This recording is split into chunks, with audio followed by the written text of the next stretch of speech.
Summertime crappie fishing, baby. You better get out here. They biting.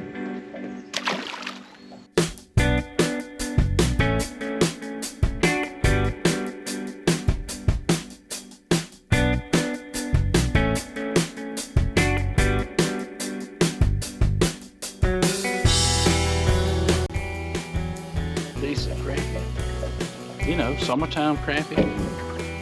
That's probably, you know, pushing 10-inch mark this morning. Fishing a blue color. You can't tell it by this watercolor clarity right here, but this water, this water is clear. And as the sun comes up, these fish are gonna go to the bottom or either go to the shade like back here. I'm fishing the shady side of the lake right now. Sun's hitting that side over there. And I see a lot of bass is scattered, a lot of crappie scattered all across this flat. Fishing about 10 feet of water. And I'm actually fishing some stumps and brush under the water. And there's some scattered fish around those. There's fish scattered all around those stumps, but as the sun comes up, those fish are gonna push towards that brush, towards cover like this. You notice that dock, the water's down a little bit, so I usually can't cast under that dock, so we'll check that dock too. Back over here.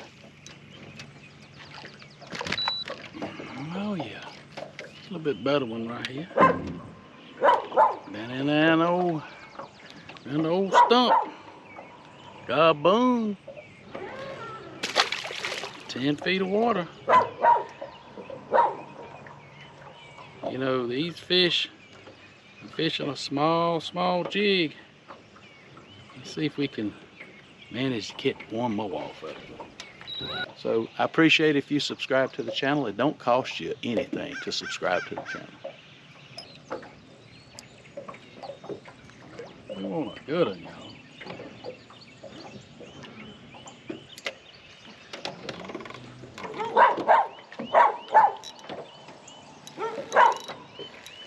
Right there. Oh, a little bit better. Boy, I tell you, if I had my 10-foot rod, boy, I could put the waylay on these jokers. It could be a little more accurate, you know what I mean? Catching him, boy. Good gracious. Summertime crappie fishing, baby. Oh, I don't know if this is yeah, this is a crappie.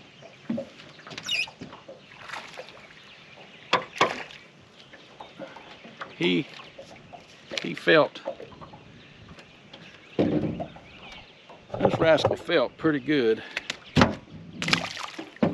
And you ain't gonna get to see him because he hit the deck and fell in the water. Y'all ever do that? Good thing we won't fish in some kind of tournament or something. He was a big fish. Crazy things happen sometimes, right?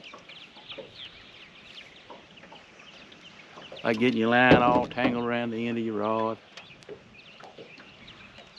All right, let's go catch another one.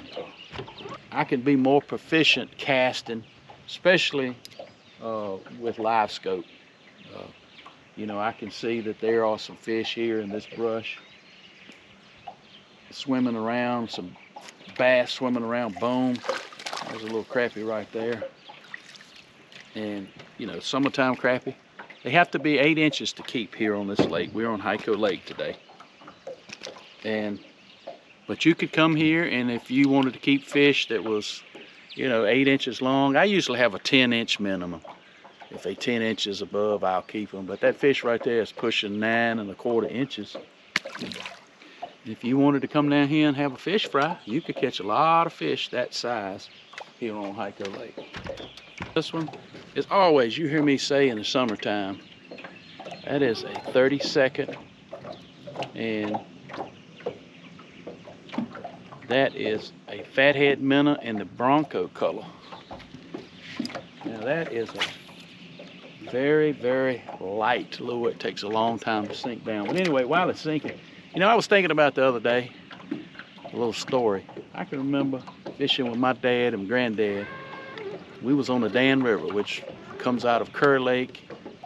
It runs all the way up to Danville, Virginia, and in the 70s and 80s, man, it used to be some pretty stripers came up there, big stripers, you know, on into the teens, early 20-some pounds, you could catch them. I was probably 6 or 7 years old. I couldn't be old. We was in a 12-foot John boat, 4 horsepower Mercury motor, and we was drifting down the river and casting bucktails to the bank. And that boat ran into some underwater rock. It was sticking up maybe just a little bit. Dad and Granddad was probably fishing and weren't paying attention to the rock, but the middle of the boat slid up on the rock like this and dipped down in the water. Water was coming in the boat, and I probably didn't even have a life jacket on, the truth was known. But I knew by the panic that both of them had that we was in a dangerous situation.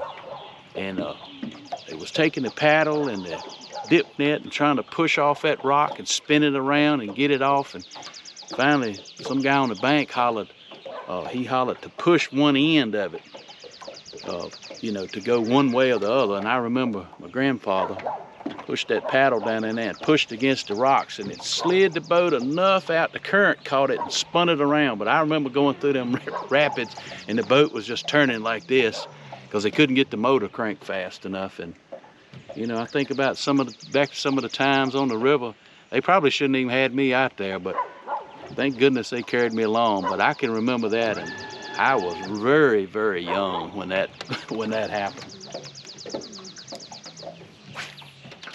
Strange how you remember things that happened a long time ago on those trips. Let's see if we can't get another one to cooperate out of here. We're gonna go over here and pitch up under this dock right here. Now there was some fish here a couple of weeks ago, and I'll say this, in that month of June is a transition month. We had some hot, really hot weather last week, and lots of times when you have that really hot weather like that and it warms that water up 8 to 10 degrees, all of a sudden those fish will push out to the main channels and push deeper. That's just what they're gonna do. So if you're on your lake and you're looking, you know, you had fish catching fish 2 weeks ago, you're not catching fish now, you need to start looking deeper or either looking out towards the main channels. Let's ease up here a little bit closer.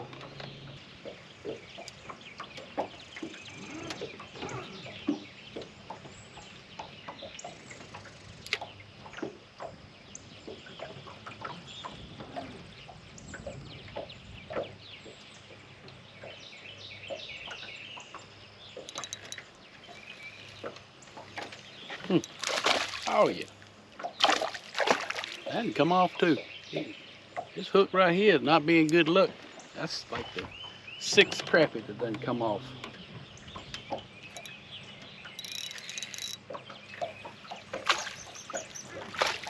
Oh yeah, he just barely hooked. They might just be hitting at the lure.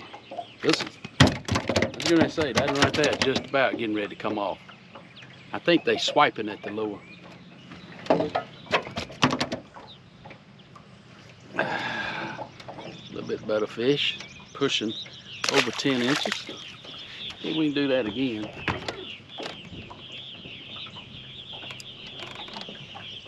Now for y'all that don't like live scope, you know, I can't make these fish bite, but boy can I make an accurate cast on top of their head. A lot of these stumps up here, are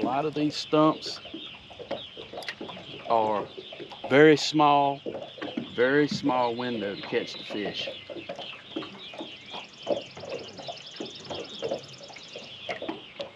And you have to make a really accurate cast to get the lure right there close to the fish. You hit it on the fall. Start turning it.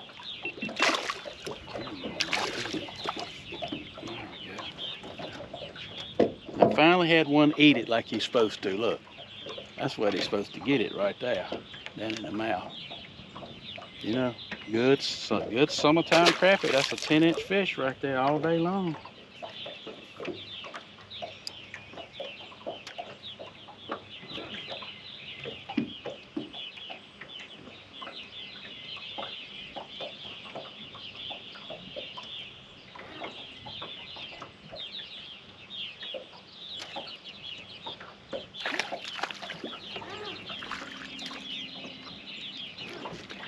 Those larger crappie are very, old black crappie, boy, them jokers is fickle. They don't like to bite, but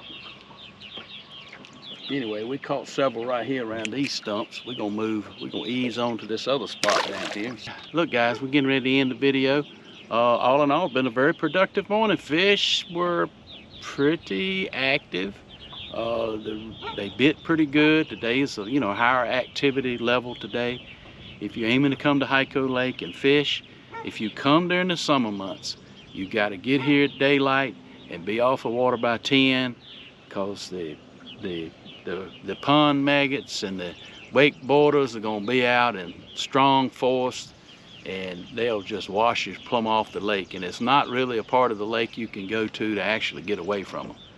Anyway guys, I hope you've seen something in the video that you learned. Hope you've seen something in the video that you enjoyed. As always, don't forget to subscribe to the channel. It's absolutely free. Remember, God is good all the time, and all the time God is good. Don't forget to hit the notification bell so you don't miss an episode of Wildlife Adventures. And as always, you remember, it's a wild life, and I'll see you on the water.